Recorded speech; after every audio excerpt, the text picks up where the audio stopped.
Hola a todos y qué gusto estar en un nuevo análisis. Hoy tenemos por delante un recorrido que, sinceramente, es una guía esencial para quienes estudian ingeniería de software. A ver, en el mundo del desarrollo es súper fácil quedarse atrapado en la abstracción, ¿verdad? Líneas de código, algoritmos, bases de datos. Pero para dominar los sistemas en serio, hay que construir un puente desde esa nube de código hasta la realidad física del hardware. De eso trata nuestra guía de hoy. Entender sobre qué base física corre realmente todo ese código que escribimos.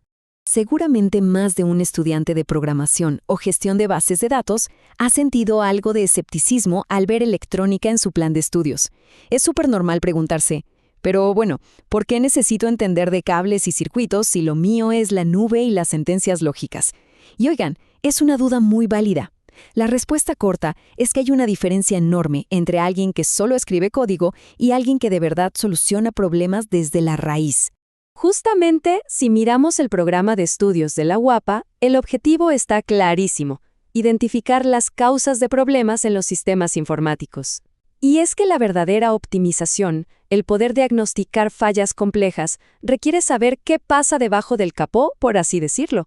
Piénsenlo, si el hardware falla o si hay un problema físico de energía, no hay algoritmo en el mundo que pueda arreglarlo si no se entiende de dónde viene el problema real.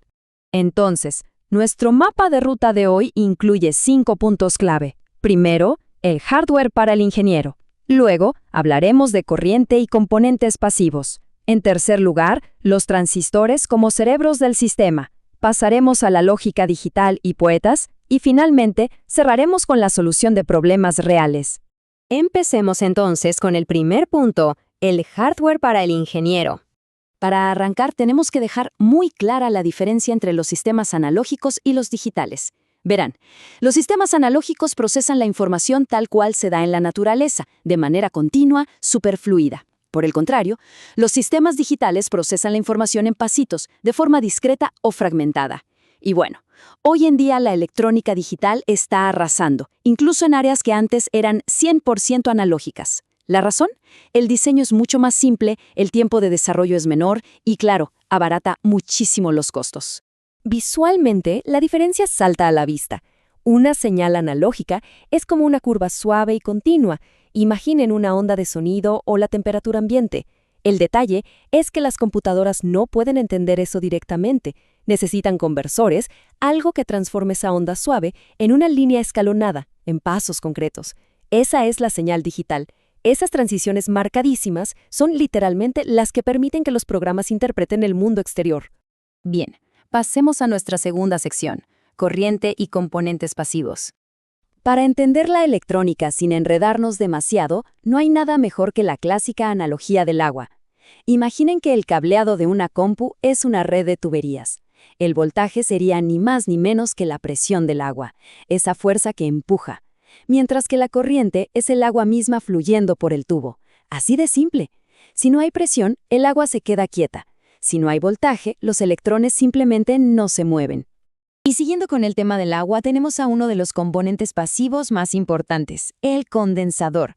Mírenlo como si fuera un tanque de reserva conectado a nuestra tubería principal. Los principios de diseño nos dicen que, a mayor corriente, más rápido se llena o se carga este tanque. Su trabajo, guardar esa energía y soltarla de a poco cuando hace falta, evitando caídas repentinas de presión o, de voltaje en este caso.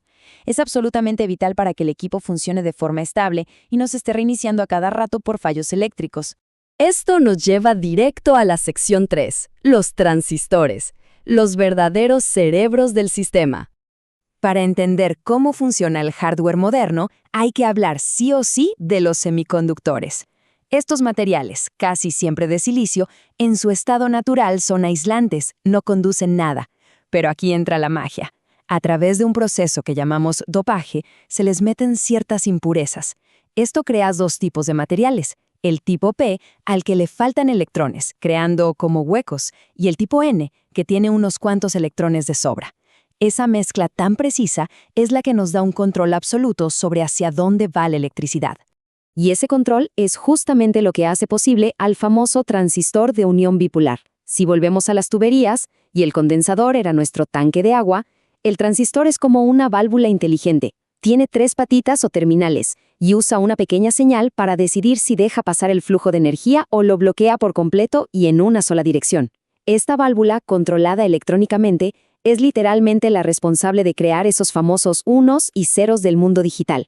Es una locura. Ahora, tómense un segundo para pensar en este número. 700 millones.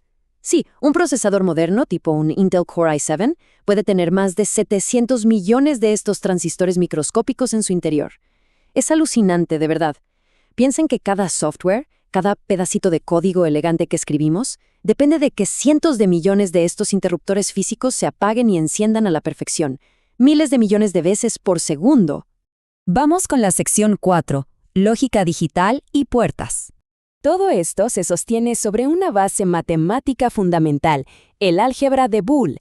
El señor George Boole la describió allá por 1854, pero lo verdaderamente fascinante ocurrió casi un siglo después. En 1939, Klaus Shannon se dio cuenta de que esta matemática era ideal para analizar circuitos de conmutación. Gracias a esa idea brillante de Shannon, la lógica abstracta de verdadero y falso se pudo convertir directamente en circuitos físicos abiertos o cerrados, un cambio total de las reglas del juego. Y este es el instante exacto en que la electrónica se vuelve computación. Por un lado, tenemos un esquema de transistores interconectados controlando el flujo eléctrico en estado puro, usando tecnologías como CMOS o TTL. Pero si miramos la hoja de datos, vemos que en conjunto actúan como una puerta AND. Acabamos de ver cómo un flujo de energía se convierte en lógica matemática pura. Este es el pilar absoluto de cualquier algoritmo. Llegamos a la quinta y última sección, la solución de problemas reales. Adentro de prácticamente cualquier dispositivo, desde la compu hasta el teclado, van a encontrar una pequeña maravilla, el oscilador de cuarzo o cristal piezoeléctrico. Básicamente, este componente se encarga de generar pulsos rapidísimos y constantes.